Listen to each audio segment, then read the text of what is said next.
Thanks for downloading this episode from Teachers Talk Radio. You can find the full schedule and listen back to all our shows at ttradio.org. Enjoy the podcast. Hello and good evening, everyone, and welcome to the Twilight Show on Teachers Talk Radio. I hope you are all doing really well this evening. I'm very lucky today to have a very experienced guest with me, and a man who is going to be very much the expert to myself as the layman this evening. And we're going to have a little bit of a chat. And hopefully we're going to cover a few topics, but of course we may go off on a few tangents as teachers have a tendency to do. But basically we all love talking shop, and that's why we're here. And hopefully some of you guys are going to be able to join us within the hour. And I'm really hoping that we can learn a few bits and some things will come out. So I've got with me today consultant John Bald. Good afternoon, John. How are you doing? Good afternoon, Tony. A bit better than I deserve, I think. Thank you. No, I'm sure that's not true. Now, John has spent a career in education at various roles and various levels. And I'm really, really happy that John has agreed to come on. We're going to get into some of the things that I think it's fair to say John feels particularly strongly about or has some views. And with your background, in fact, before I go into that, I'm sure the people watching and listening would be interested, John, to know a little bit about your background and career, if you wouldn't mind just filling us in. Certainly, Tony. Well, I started teaching in North London in 1973. I was going to do a PhD, and I suddenly decided that the subject matter, which we'll leave out, I don't think it was worth spending a lifetime on. And initially, I wasn't a very good teacher at all. I tried hard, but I didn't really know what I was doing. And anyway, one day, somebody basically bunked off my lesson. And I went round to see him because I had a good relationship with him. The relationships weren't the main problem at all. But, I said, well, are we going to see you tomorrow? Yes, sir. Well, thanks for coming around. Right, fine. So I went back into school, met the deputy head, who told me, you can't read, don't you? I said, what? He's been in school for 6 years and he can't read? He said, lots of boys in the first year can't read. I thought, what? I just became a reading teacher. I just decided I had to become a reading teacher, and that's what I spent my life doing primarily. I found that fortunately, I was better at that than I was at doing some of the other things. I went to work in a reading unit in South London, and I then became a head of department in the East End, wrote a couple of articles. I noticed some patterns in spelling, which I wrote up and published in The Guardian. And I moved from there to Essex Education Department as tutor in charge of a reading and language development centre, where I spent 13 years. And that let me work in all types of school in one of the largest authorities in the country and to learn from the practitioners. I really did enjoy working with the teachers because I could, first of all, I learned from them. Second, because I had time to do the extra reading and to fit in, to be acquainted with everything that was available. Because I thought if you're giving somebody advice on something, it's really your job to be as well informed as you possibly can be. And I had free rein to do that. Eventually, there was a reorganization and in Essex, and I went freelance in 93. I became an OFTSED inspector, partly because I liked HMI. I admired HMI. I'd met a couple of them, I'd learned from them, and I liked the way they did things. I didn't like what happened to OFTSED in 2005 when they stopped inspecting schools as thoroughly.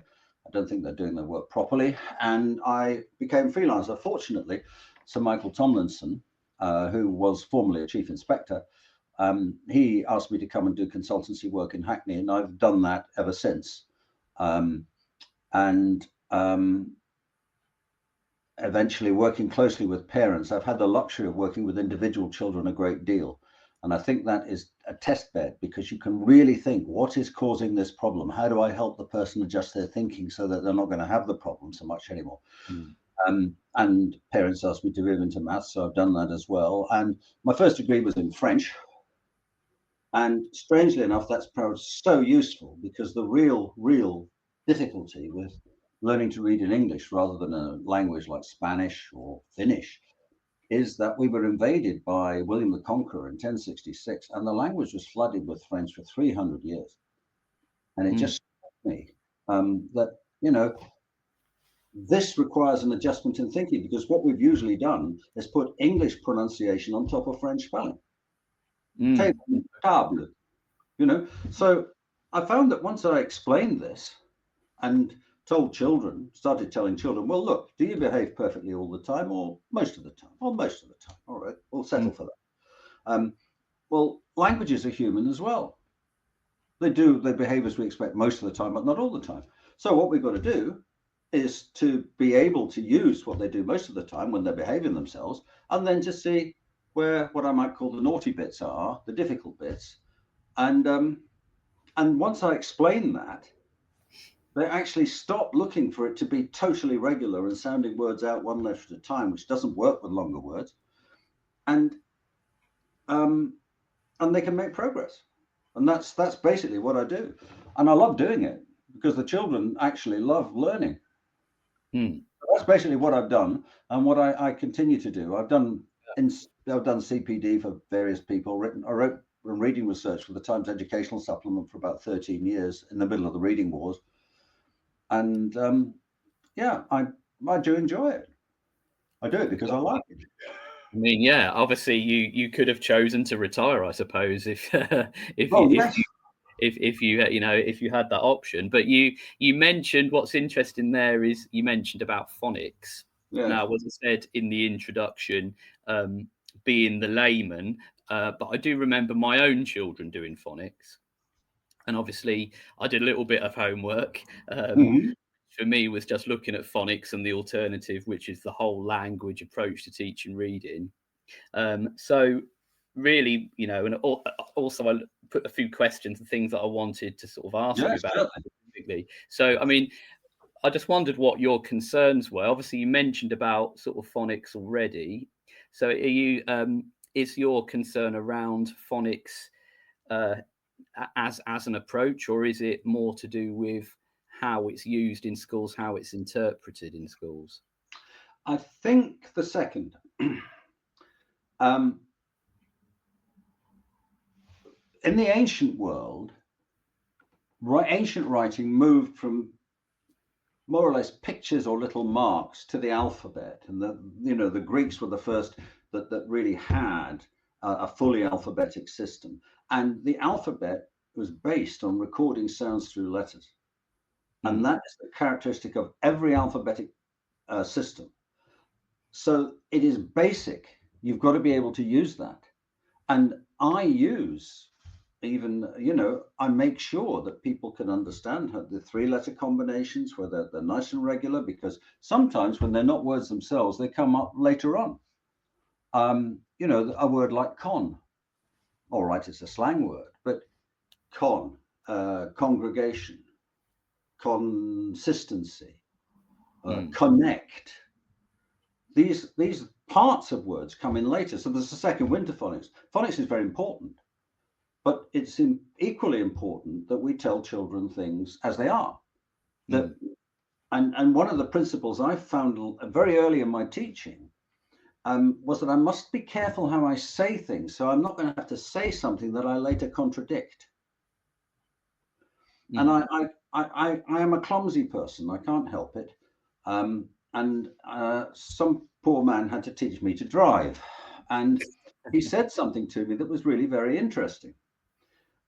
He said, we believe everything the mirror tells us, but we don't believe the mirror tells us everything.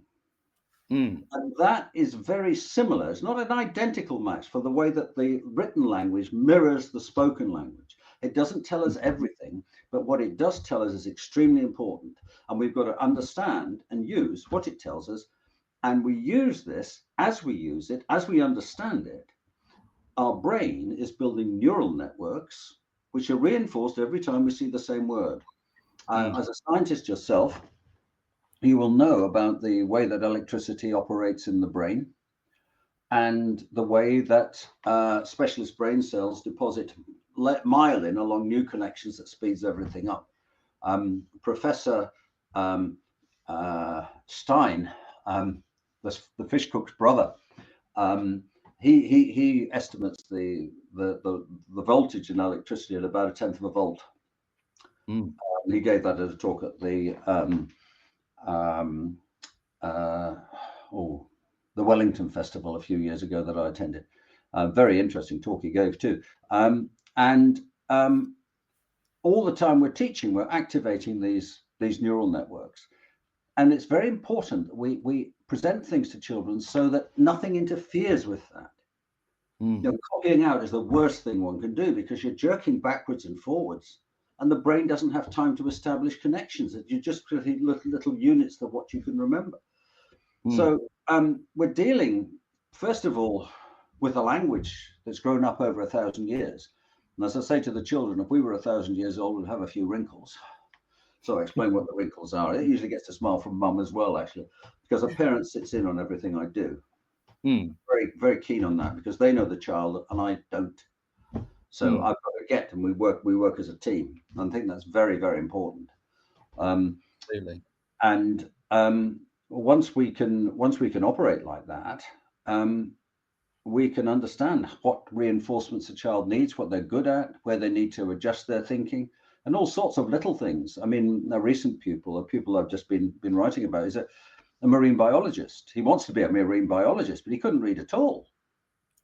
At all. He tried to sound out the word "this" one letter at a time. So I explained to him that there was this man called William the Conqueror, and he was rather a nasty man. He's not somebody you want to meet on a dark night. He was a murderer. At one point, he sent his army to the north of England to kill everybody they could find. Everybody. One of the earliest recorded war crimes in this country. And you did things his way if you wanted to live a long time. And he spoke French. He couldn't read and write himself, but he had priests and people that could do that for him. And you know, these priests didn't like things like an Anglo-Saxon, which they used to represent a TH sound. It's called thorn. It's a bit like a P with a loop halfway up the stroke. So they had to have something in the Latin alphabet that would produce that, and they used TH. Now, you can say, well, that you present that, but if you don't explain it, it's too much of a leap for the child to see what the T usually tells us, to see why it's different with an H after it. Yeah. So what you're saying? So sorry, John. What you're saying there is they need that repetition in order to make those connections in the brain. So it's not, you can't always decode. You can't decode a word like this. You need to see words that make that sound and have that reinforcement of seeing that word again and again, and that will only come if you are reading more widely. Well, it'll come when you see other words with this. So in this case, I have this. Well, what goes with this, this, and that? So I gave him that next, which is, you know, apart from the TH, is finally irregular, and then, and then the. And we come back to it. But the key to it is he's got to understand why he makes that big jump. It might seem a little thing to somebody that already knows it, but it's quite a big jump to go from T giving you a T sound, as in cat, to a F. And that needs to be explained for some children taking their stride. Yeah. Ruth Miskin, Dame Ruth Miskin said to me once, and I quite agree with her, that about half of the children will learn to read whichever way you approach it. Need a smarter way to teach? Wish your lessons had more impact? Eduflix.com. Stream educational films for teachers and students in or out of the classroom. Keep students engaged. No ads, no distractions. Try it free for 30 days at eduflix.com/try. Use code TTR. Get 50% off all orders made before June 1st. eduflix.com. This show is brought to you in partnership with John Catt Educational, publishers of professional development books and resources that support great teaching and learning in schools around the world. Don't miss out. Level up your professional development today and visit johncattbookshop.com to explore the full range of titles. Use the code JCTTR2425 for 20% off your order. Yeah. Because they're applying their mind to it, and one way and another they'll figure it out. And some children do this spontaneously, but for others, you have to explain things and to do it in language they can understand. I don't like official guidance for children of 4 to 7 using Greek words like phoneme and grapheme, when a phoneme is just a sound and a grapheme is just a group of letters. I mean, my explanation of TH, with especially with that letter, which writing things on your sleeve is often a good idea, actually, that shows how it came to be and then unlocks thousands of words. Just doing what the government list does with lists of irregular words is not helpful because it doesn't get at the principle. And once they understand the principle, then they can apply it, then they learn and everybody's happy. So they're getting a little bit sidetracked by that as it currently stands. I mean, I think that the way that the language is presented to children is working for most of them most of the time. But for those it doesn't work for, it is causing confusion. And the solution is to explain things as they really are in simple terms that children can understand. And once it's clear, we practice. Fab. Brilliant. Thank you for that. I think I'm brilliant. I get called other things sometimes. Yeah, me too, to be honest, on a daily basis. I'm just putting up on the screen there, guys, just before we go on, John, and dig into some more bits and bobs there on phonics and reading, literacy. Just that this show is sponsored by John Catt Books. So if you look on the screen there, or if you're listening back, you need to use the code JCTTR2425, and you can go to the John Catt website, and you can get 20% off your order if you use that code, guys. So get yourself to the John Catt bookshop and have a look on there. So what we're saying, so you obviously have done an awful lot of one-to-one work with students. It's, just occurred to me, every time I've tried to do that, I find it very, very intense. And it's something I've just never been. I've tried to do a little bit of one-to-one tuition, especially with parents there, and it is a very intense experience, isn't it? It really is. And there's been times I've done it and it seems to have gone fine, and other times it's it's been difficult, and you can sometimes make a lot of progress in a short amount of time as well. I was just wondering, so one of the things I was going to ask you, it's probably not something you can condense down a lot, but what's your approach if someone comes to you, John, and saying that my son or daughter is very, very behind with their reading age, or with their reading, or they're struggling with their reading, or they can't really read at all? What is your process? Would you mind saying a bit about the process that you?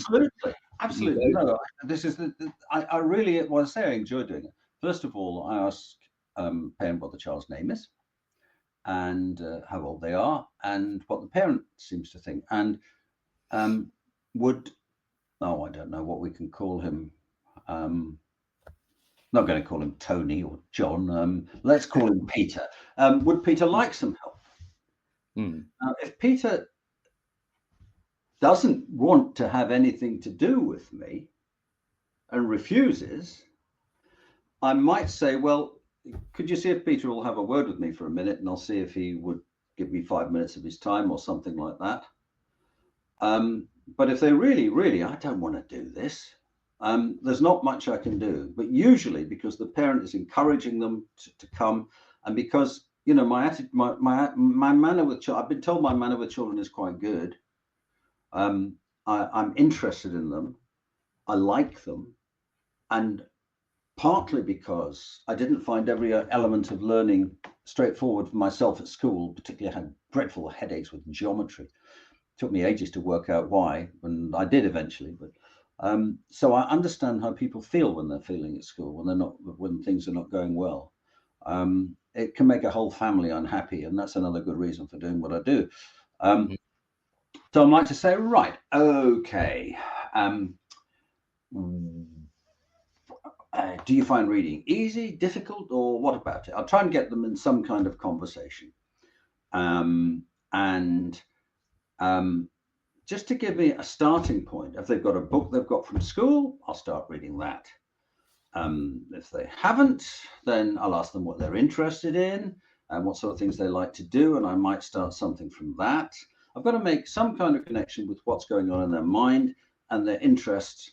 And I then have got behind this, I'm going to want them to read something to me. And what I'm trying to do is to get an idea of what it is in their thinking that's preventing them from reading or doing whatever they're trying to do as well as they would like.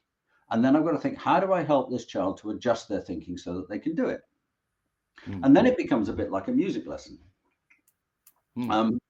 I will perhaps take a sentence from any book. I've got books obviously around that I've used, but a book that's likely to interest them. Somebody, for example, one of the pupils I'm currently working with, I've only seen him once, he's interested in Harry Potter. So I've got a copy of the Harry Potter book that he's reading, and we'll work on that. And then I'll get him to read something, and I'm thinking, what's causing the mistake here? And to take that particular case, the child was reading accurately but slowly and having to work each word out.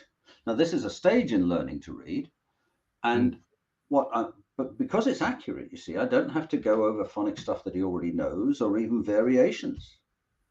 But I'm going to say to him, well, that's very good, and I enjoyed that. But I think if you listen to me read it, you'll see that I'm not working. I know these words. I'm not having to work them all out. And I try only to stop when I come to a full stop or a comma. So we'll do that, and then he will read it. And to see if he can begin to phrase it.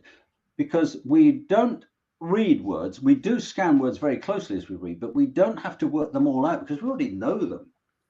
I mean, if I come to a word I don't know, and we were talking about some of those that came up in a book I'm using with the pupil, and the word photophore, I didn't know what it was. I had to look it up. It's in fact, in case anyone else has had to look that up, it's a kind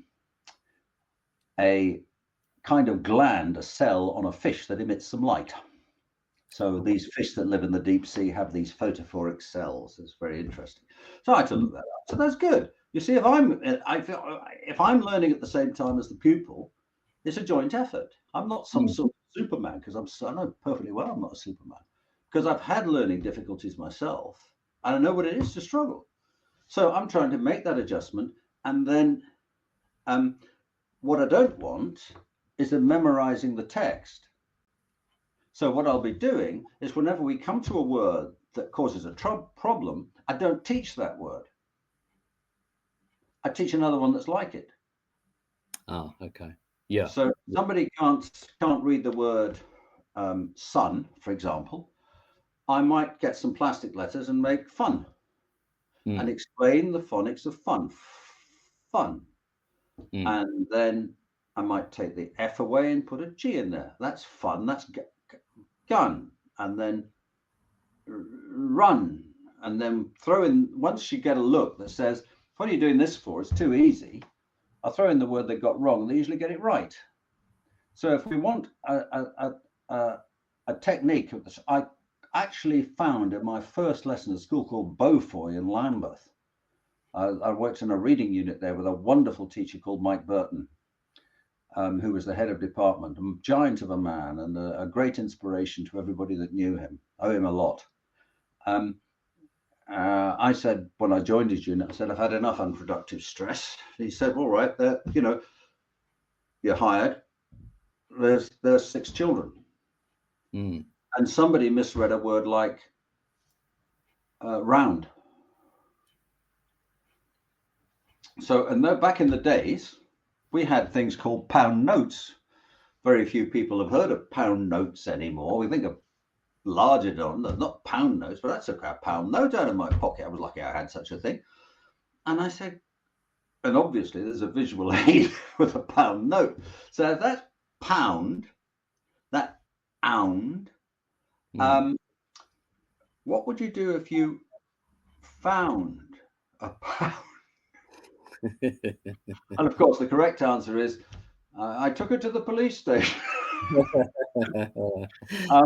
And then sound, changing the first letter, so that this group of letters giving the ound sound, you get this idea. They don't have to work that out from scratch anymore. And once they've got, and oh, by the way, what's that? That's round. Do you see what I mean?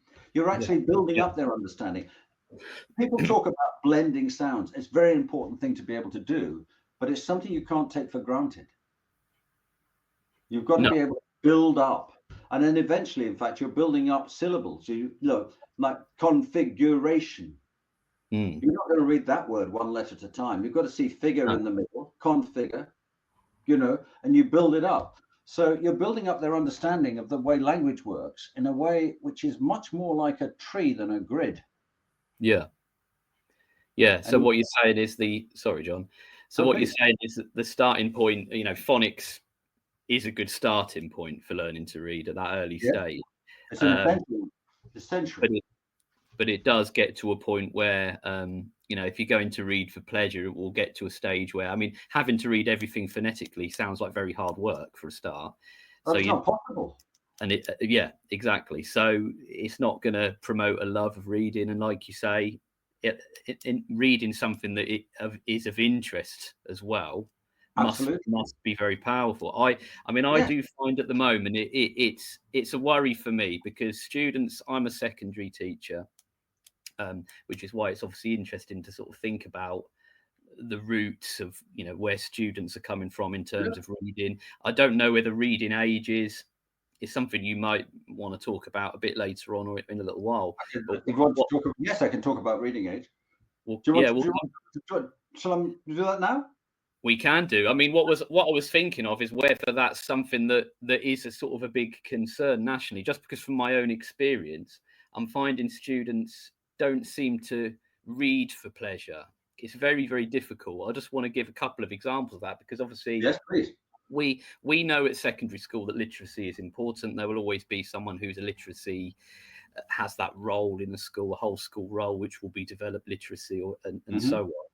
But their difficulty is always, how do we get students to read? Because they don't, I don't want to say they don't want to, but for some of them, they see it as a real chore.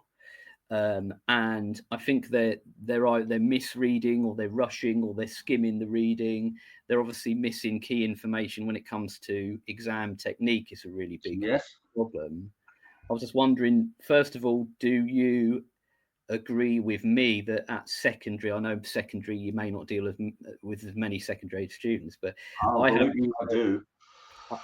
Good, because I wanted to ask you, do you feel like that at secondary level reading is becoming more of a problem? And if so, what do you think is possible that we could do about it going forward? What we need to do is, first of all, to start where the children are, take nothing for granted. Not try and build a house by putting on the roof, or even starting halfway up the wall. And by using reading as a medium for teaching in all subjects. I've seen this done very successfully in primary and secondary schools. You've used, make them use reading as a vehicle, so that we'll start by reading this and then acting on it. Not everybody likes to read long novels. As a student, and I was a literature student, literature and history, I was astonished at the capacity of some of my colleagues to read a book like Middlemarch in 2 or 3 days. That's a heck of a big novel. I don't know if you've ever read it. It's a brilliant book. And I think that I think that the getting the right mix of reading for children, for example, I will show you this. That is the book that my pupil, who wants to be a marine biologist, his father bought it for him. It's got attractive illustrations right the way through. It's got really interesting text. And he wants to read that. So first of all, and it's a non-fiction book. We have had too much emphasis on fiction and not non-fiction in primary schools since the Plowden Report in 1965. We've thought of literature as stories. Now, I'm happy, obviously, for stories and poetry to be a major part of the school curriculum, but that doesn't mean we don't use non-fiction as well. Non-fiction for children is children's literature, just as much as fiction. And I mentioned this because I am in contact with quite a number of people who've got a big names. I'm not going to name drop at the moment, but quite big names in children's literature, and who quite agreed with me. We need to have attractive books for children that actually focus on their interests, because that will make them want to read. And because they've got the language, the reading is easier. They don't have to work everything out from the letters. They've got their experience. If you see what I mean. And one of the things I do, I write down what children say. So when the people said to me, I want to be a marine biologist, I wrote down marine biologist. And we explained how the letters work there. And then I wrote down biology. And then we got the idea from that old BT advert that you get an ology, you're a scientist. Yeah, I remember it. You know? Yeah, and building up their understanding at all times. It's a conversation. And you do it with the class as well. Yeah, absolutely. Yeah, it does make sense to me. So it's that love of reading. And I find something that I found that is working a little bit, though, not wanting to just be on the negative. What I found difficult is when you get students to read, and I think you're right, we do tend to go for fiction. I don't know whether that's because the sort of more creative sort of language you can use and the more sort of descriptive language you can use lends itself better within fiction. I don't know. Maybe you want to talk about that in a minute. But my feeling is, if I say to a group, if I say to my form, generally what schools will do is they'll dedicate a day to silent reading or something like that. Whole day. Sorry, not a day. I mean, so a session. Yeah, imagine. I've seen it done. Believe me, I've seen a quiet day. So a 20-minute slot, say during the form time or the registration. Yeah, that's a good idea. I used to do that. And I'll find, but what I'm finding increasingly in the students, I mean, first of all, they're not good with silence, which may be a separate issue entirely. But the second problem is they don't want to sit and read. But what I've found they do like to do is, if I read to them, as if they're maybe younger students, then most of them will like that a lot more. And then I will get them to read and take turns to read as well. And that's something that we've started doing more. And I have to say, that is working a lot better than, especially, the book we're reading at the moment is The Curious Incident of the Dog in the Nighttime. I don't know that one. Which is interesting. It's written. You see, curious, furious, serious, mysterious. You pick on a word and then you build up, and then instead of just having a word like curious, you're actually building a neural network with other words that have got the same thing. And every time they come, there's a tipping point in learning to read where you know enough to be able to use what you do know to work out a lot of what you don't. And there's just been a comment there from Tom Rogers there, Rogers History. Interesting. They do like me reading to them. So it's something that Tom, I agree. And I used to do a lot of that. And there's, can I just sorry, I'll elaborate on that very quickly and I'll shut up. Sure. What you can do with that, the reason is that if your experience of language is just every day, I often ask children if they listen to other people's conversations. Certainly not, but we all do it. The chance. Very few people are going to say more than 2 or 3, 4 words at a time. But when a skilled teacher like Tom is reading to them, first of all, he's lifting the text off the page. Secondly, he is instinctively adjusting his speed to the level at which the students understand. And there was actually some research on this at the United Kingdom Reading Association quite a long time ago, because that association's changed its name. But a researcher, and I apologize to them, I've forgotten their name, had compared the speed at which teachers read to their classes and the speed of published materials. At that time, there would be tapes of books that people would use. Not a bad idea. But of course, the actor has got, they're skilled people. They're going to speak clearly at a particular pace, but they don't know the class. They don't know where they've got to stop and point to something. They don't know the whole thing. The teacher is crucial. And I think, what Tom says there, my children, I did that because you're extending their understanding, their experience of language. You're reading, they're encountering sentence structures they're not going to meet in the playground. It's a very important thing to do. And then, of course, you said getting them to join in a bit. That's a good idea too. One has to be a little bit careful there, so that nobody's going to be put in an embarrassed position, but because that does damage, and I'm sure we would avoid that now. But in the past, I've had people say to me that they were hugely embarrassed and upset at having to read aloud in class. So if you know that, you've got to be careful. But that's just teachcraft, isn't it? It's knowing your students. It's knowing your pupils, absolutely. Yeah, knowing your students. And actually, there's always more than enough in my form, because they quite like to be sent. I mean, the other thing they like about this book is there's some swear words in it. Oh, yeah. Well, right. So obviously that they're quite keen to get to that bit, and then they look at me to see what my reaction is going to be, and I'm like, well, it's in the book. It's in the book. You're saying it, and it's age appropriate. I would say, but yeah, they certainly enjoy the reading, and it's really interesting just watching them. Almost like, on a good day, they're going back to, like, I imagine primary school kids would be at story time when they're all sat. I remember being sat on the carpet, and I used to really look forward to sitting on the carpet in the corner of the classroom and listening to the teacher read a story. That was I remember that from my primary school days. But yeah, it certainly seems like, and obviously modeling that as well, because I don't know whether I felt like when my daughters were at primary school, that the schools were always very good at promoting and pushing for us to read with the children. They were always pushing that. I don't know whether that's something we do as much, whether we lose that. And you mentioned earlier the importance of the parent being part of the process, and I don't know whether we lose that a bit. I think, and there's a whole, I'd quite like to do a whole show on the issues going from primary into secondary, because there's not a bad idea at all. There's so many parents saying that, and there's studies been done on how happy students are as they go up. But it does make me wonder whether we're doing enough at secondary. Do you think there's anything? What do you think's going wrong between primary to secondary? Oh, how long have you got? What do you think is going wrong where? In secondary or primary or where?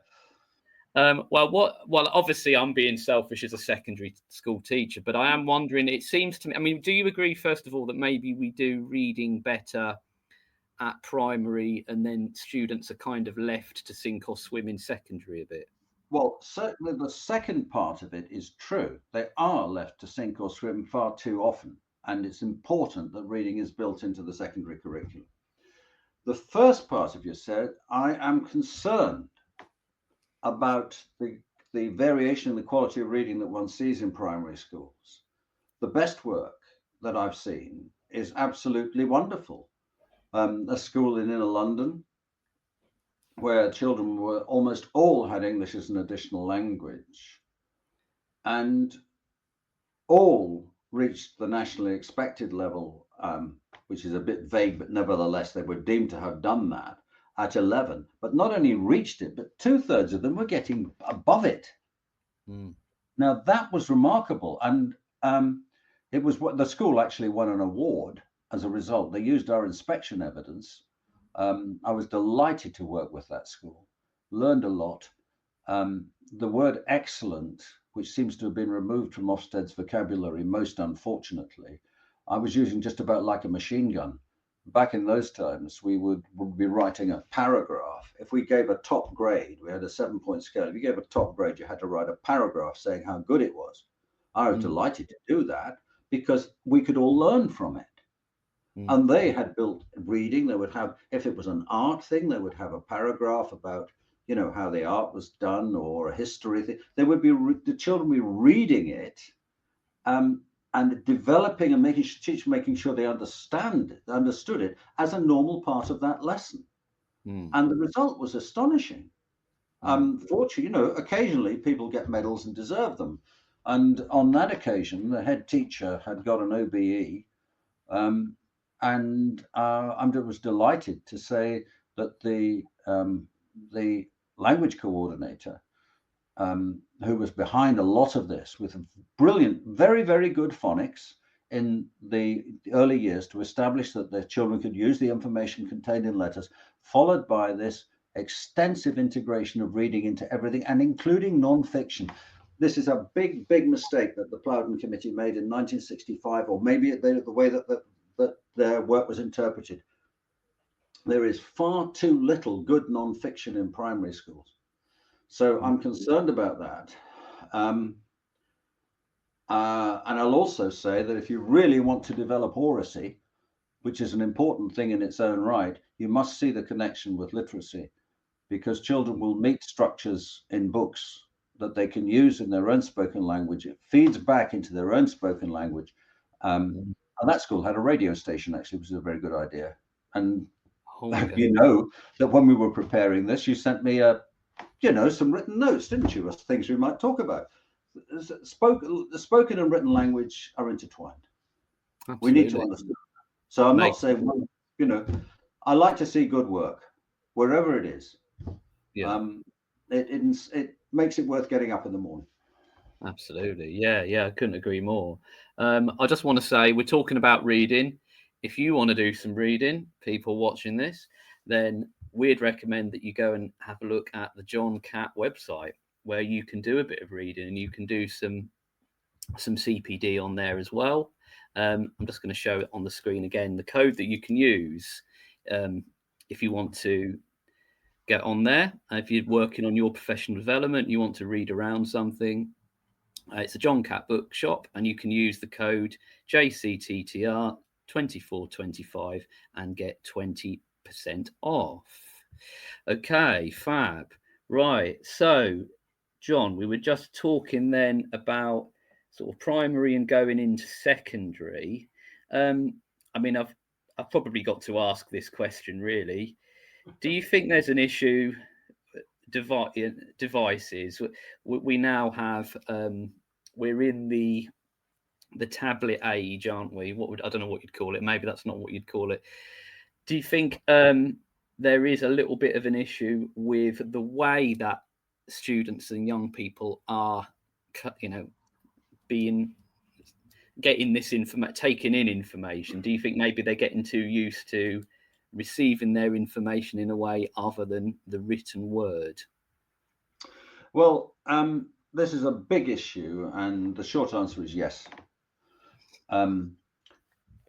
The amount of screen time that children do, I mean, there's various research studies coming out on this. It is doing damage.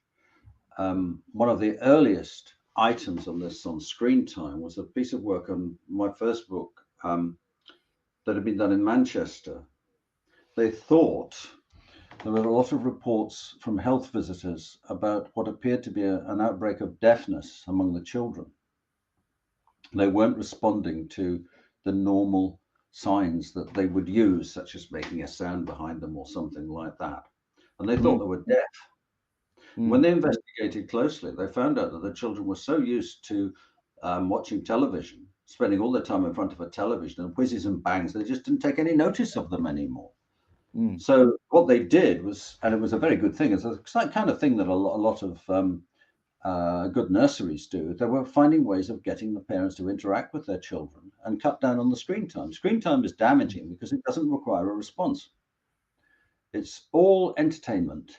And because it doesn't require a response, the effect on children's intellectual development can be very limited. Now, there are some things for which screens are fantastic. And the best one that I saw, the first one that I saw, was from the Open University. And it was in the early 70s. The Open University had just been founded. And they took a camera inside the Great Pyramid in Egypt. Now, I'm interested in history. And to be able to take a camera in there and get to places that one wouldn't have been able to get to see without going to Egypt, that was fantastic. And there are still things like that around. David Attenborough's wonderful programs. And a lot of the history, the huge expansion in history programs, practical reconstructions of the way things happened, and good explanations. I mean, at least one of the popular historians, whose name escapes me for the moment, he's got a blooming first in history from Cambridge. And he is able to take historical events with a very high professional level of understanding and present them clearly to people. And I just applaud. So it's a question of using. Yes, we can use it, and I do use it. I use a lot of audiovisual when I'm teaching French, for example, because that lets me present the spoken language with the same flexibility as I can a textbook. But as a general rule, I like the idea of not using phones in school, because phones can be used for all sorts of things that have got nothing to do with education, and there's no need to go into any detail on that. And I don't mean the most obvious one either, but I mean bullying. Yes, I don't like smartphones in school, and I quite agree with head teachers who have banned them. And particularly, having seen television programs of children sitting, having conversations with other children across the classroom, rather than listening to what the teacher's trying to tell them about maths and then complaining they haven't understood it. No, it's a serious problem. And I think most teachers agree now that it's a serious problem. Yeah, absolutely. It's just a competition for attention, isn't it? And certainly the negatives far outweigh the positives when it comes to students having their own devices. And it's a fight for the attention of them as well. I mean, I find I thought just occurred to me really. I mean, obviously when I grew up, it was. I mean, I do predate smartphones when I was at school, and obviously, reading is something in science. It requires you to have a creative mind, be able to think in an abstract way, and that's something that it's very difficult to sort of. It's not as easy skill to develop if you're always being presented with visual, something you can't interact with, and something that you don't need to think about. I think that's very interesting. And I think it's very important that you just said that science is a creative activity. Science is as creative an activity, and in some circles, perhaps not the maths that I'm good at, but science is definitely as creative an activity as anything else. We live by it. I took my glasses off and I can barely see you. The science behind this and all the optics that have developed since the Renaissance. It's fantastic, and it's creative, and it should not be sort of put into some sort of box saying this is just STEM or something like that. Scientific thinking is as creative as well. I'm thinking of Professor Stein and his brother, the fish chef.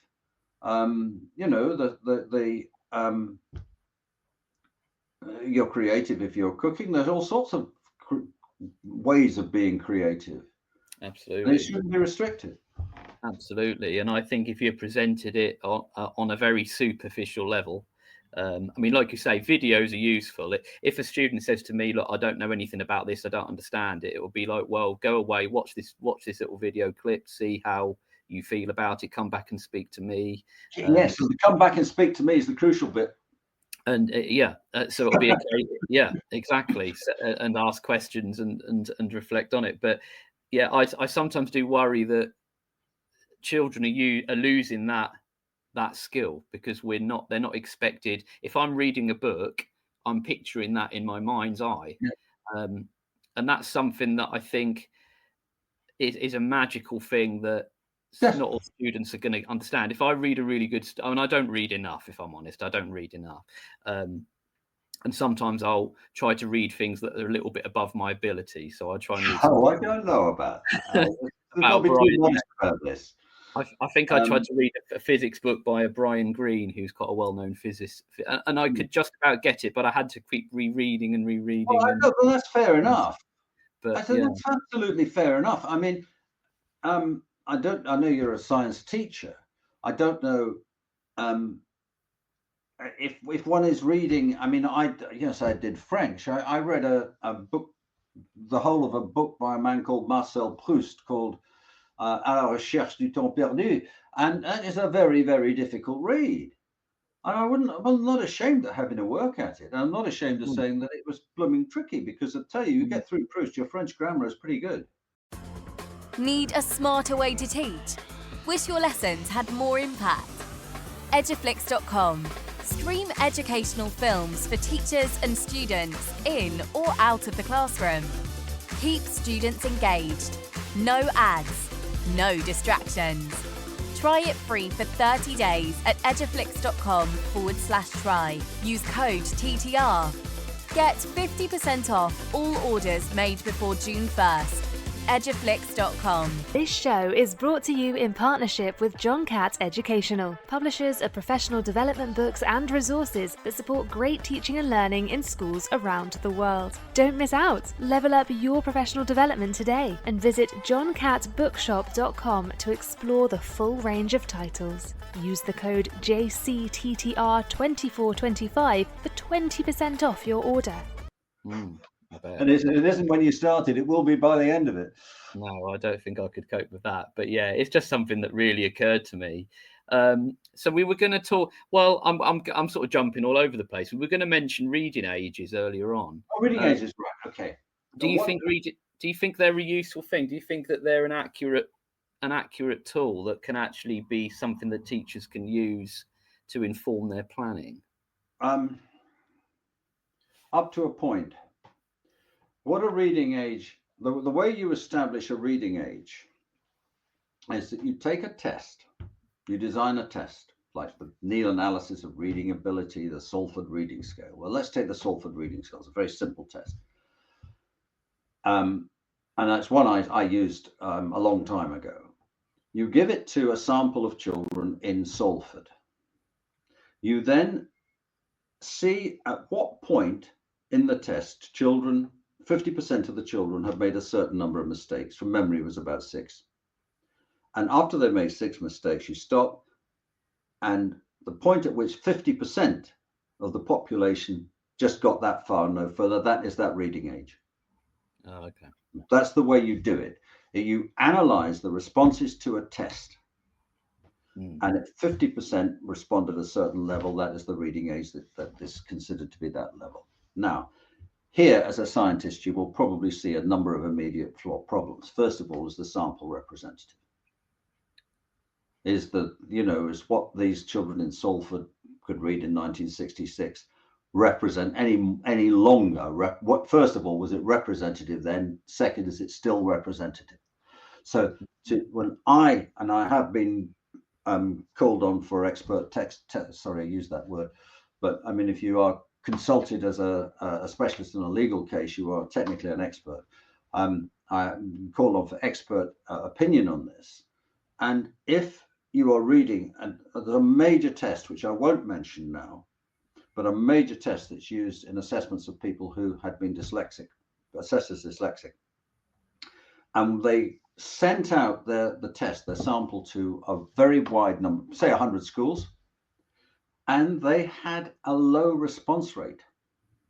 And they nevertheless based their standardization procedure on the schools that had responded. Now, here's the problem.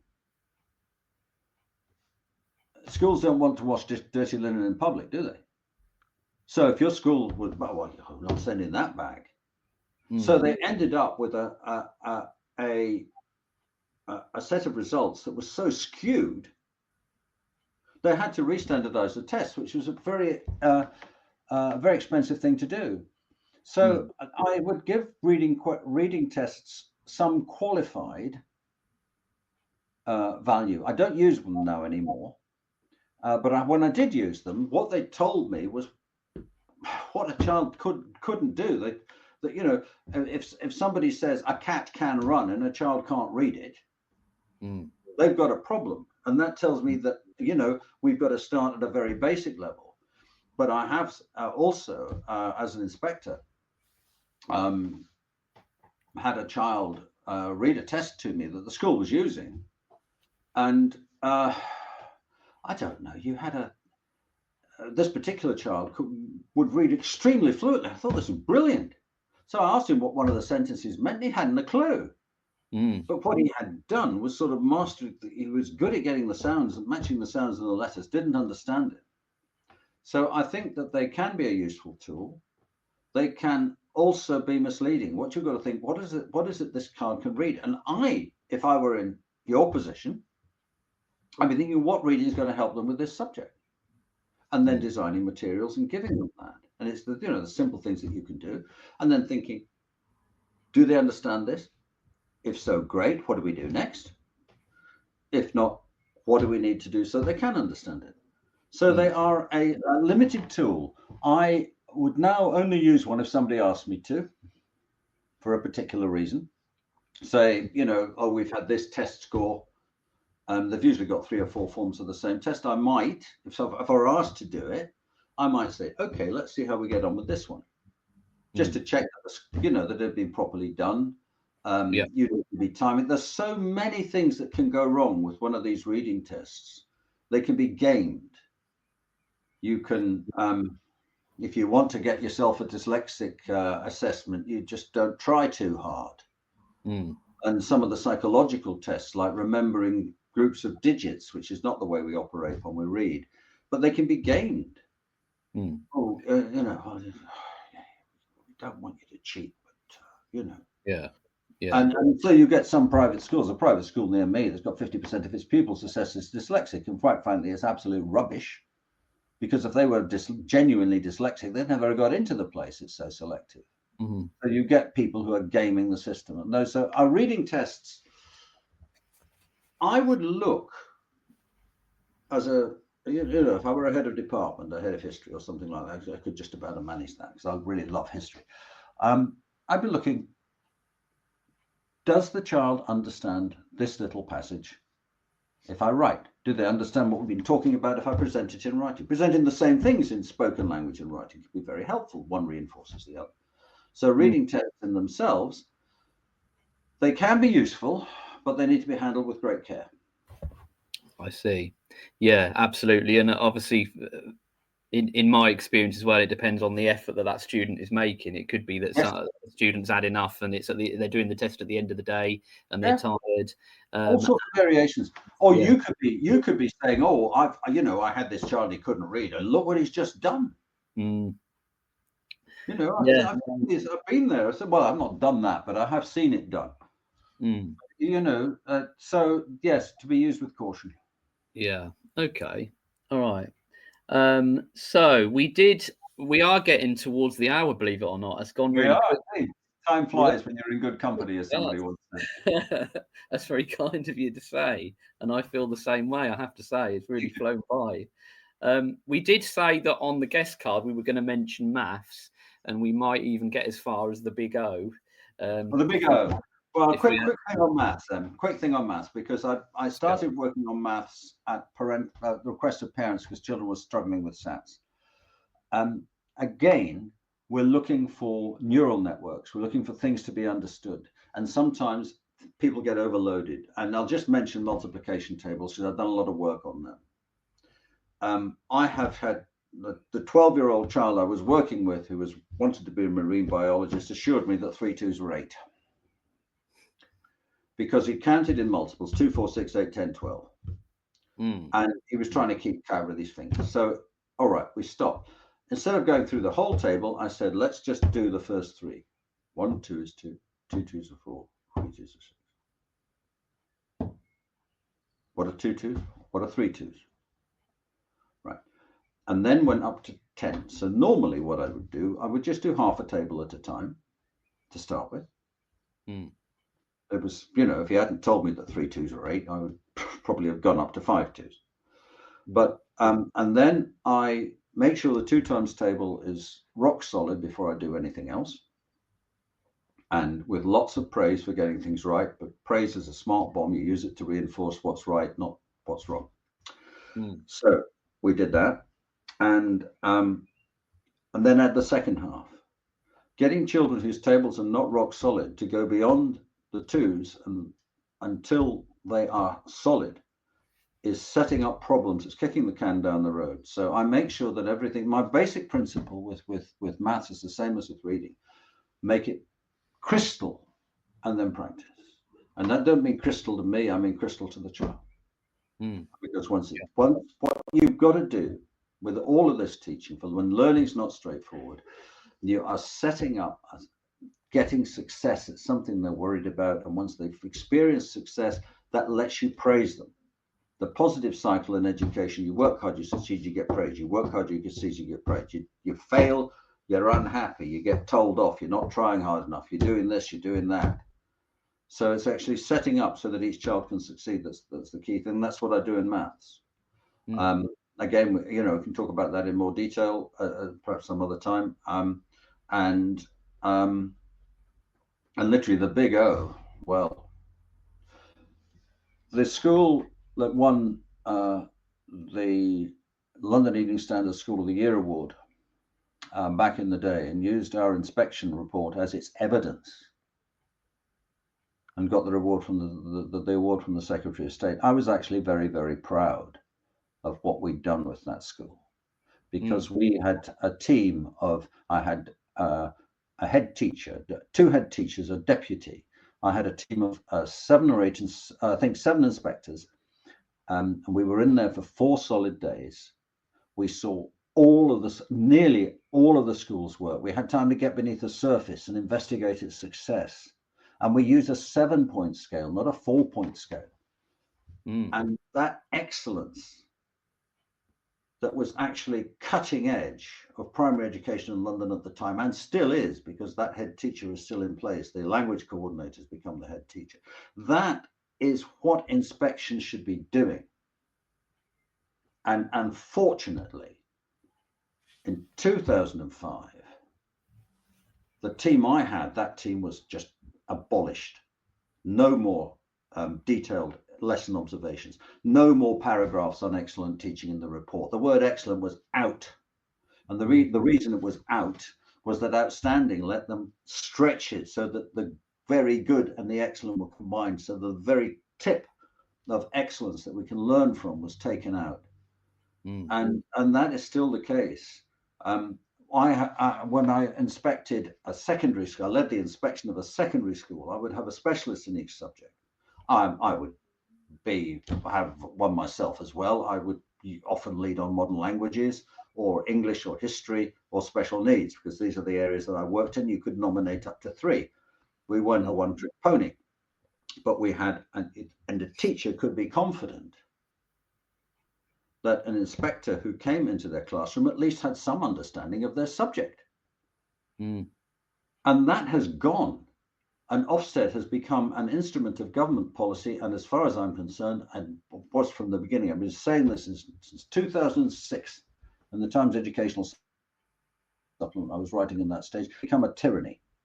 It has become a means of trying to see whether you're doing things the way it wants them done, rather than evaluating what you are doing. And I think that is a very, very backward step.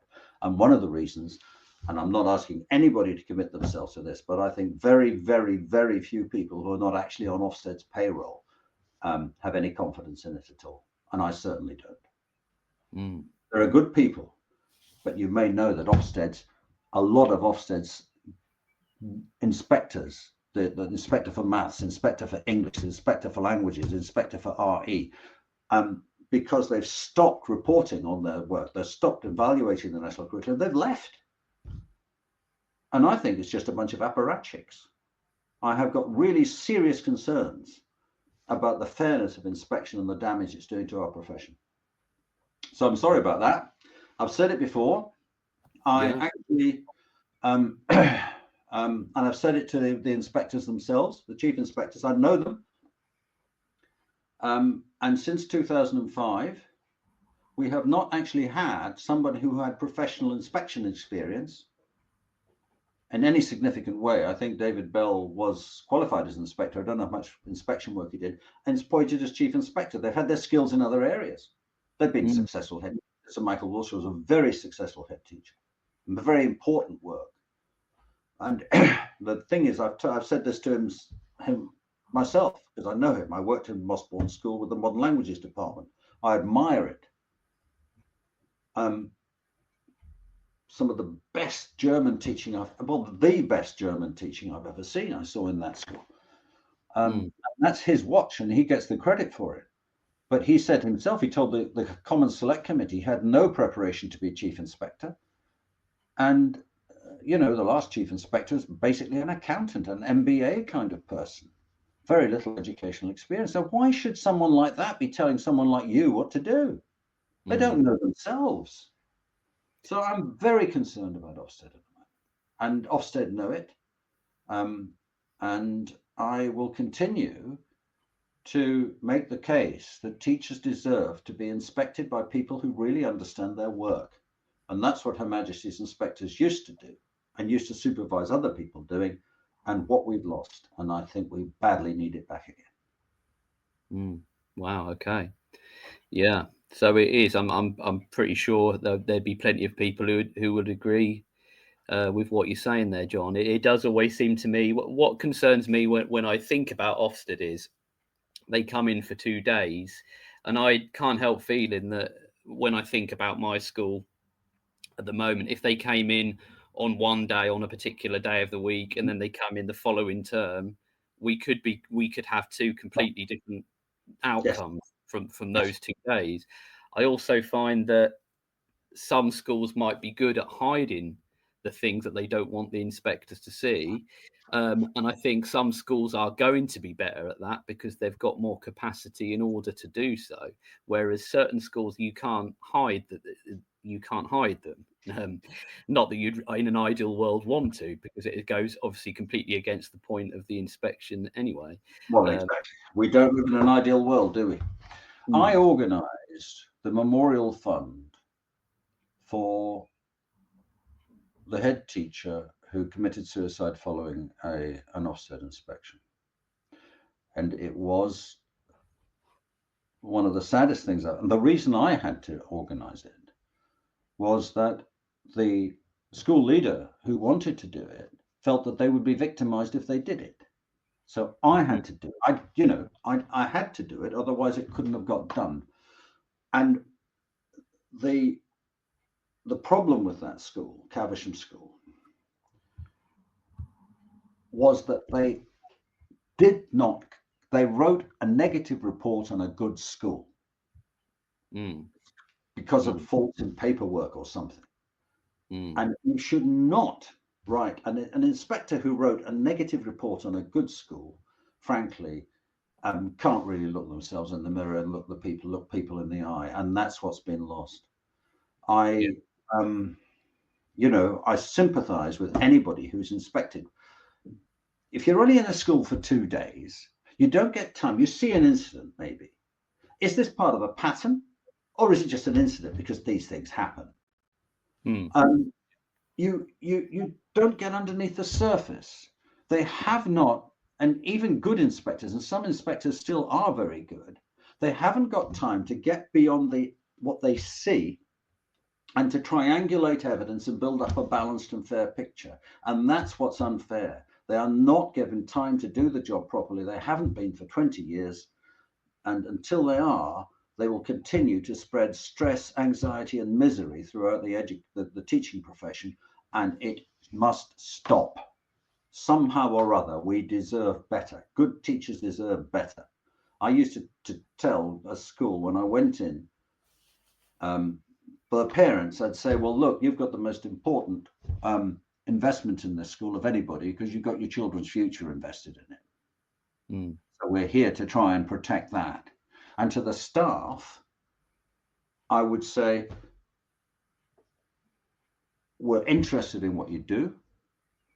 We're looking to see the strengths in what you do, as well as anything that we think could be improved. And at the end of the day, I've got to be able to look you in the eye and myself in the mirror. If we do that, we'll get a fair result. And you can't do it now because you haven't got time to get the proper evidence. You do not inspect a lesson by walking through it for 10 minutes. It is ignorant to suggest otherwise. And I don't think school inspection should be based on ignorance. And if that means that I'm over concerned about this, frankly, we've had a conversation as one teacher to another during this program, and as before, and that's what should happen. The person who is doing the inspection should understand the work well enough to recognize where it's excellence. And I happen to think that if you're going to recognize excellence, you've got to be capable of it yourself. So you need good teachers as inspectors and not just managers. Absolutely. And Ofsted needs to rediscover its proper purpose. And I don't see any sign of it because politicians have got their hands on it and they cannot resist a lever of power. And it's a problem as old as time, isn't it? With education as a political football. I can't really see anything changing hugely in the near future. If I'm totally honest, I don't want to be a total doom monger about it, but it is. Yeah, we're certainly heading. Well, let's not end on that note. Let's end with the fact that you can take a child who can't read, and if you teach them in a way that they can understand, and you give them material that they're interested in, and you actually double track it. You're teaching them the phonics and the structures. You're also enlivening their interest, because one of the nicest compliments I've ever had, I had from the little boy that I was working from this. He said, after he'd read a whole page of it without any mistakes, "Now I understand why people enjoy reading." Oh, well, that's what it's all about, John. That's what it's all about. And I think that's a good way to end it. I just want to say thank you so much to John for giving up his time this afternoon, coming on and sharing your experience. Excellent to hear from you. And for, I feel like I've learned an awful lot from you this evening. It's been a pleasure talking. Righty ho, everyone. Thanks to everyone who's tuned in and listened along while John and I have been talking shop, as we love to do as teachers. Hope everyone had a lovely day and has a very relaxing evening out there in teacher land. I'm sure you've all learned it very much. Thank you so much for joining us, guys, and I will see you in 2 weeks here on the Twilight Show. Goodbye, You've been listening to Teachers Talk Radio. Tune in live and listen back at ttradio.org. We look forward to hearing from you next time on Teachers Talk Radio.